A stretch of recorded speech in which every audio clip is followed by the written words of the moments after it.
வெள்ளிமலை நாயகி வேலனுக்கு தாயடி வெம்புரதம் ஏறி வந்து வினையை தீர்க்கணும்.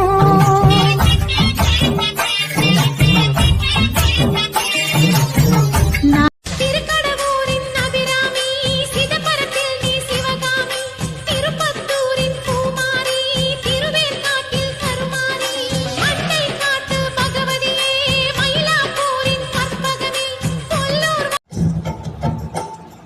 தாயே திரிசூலி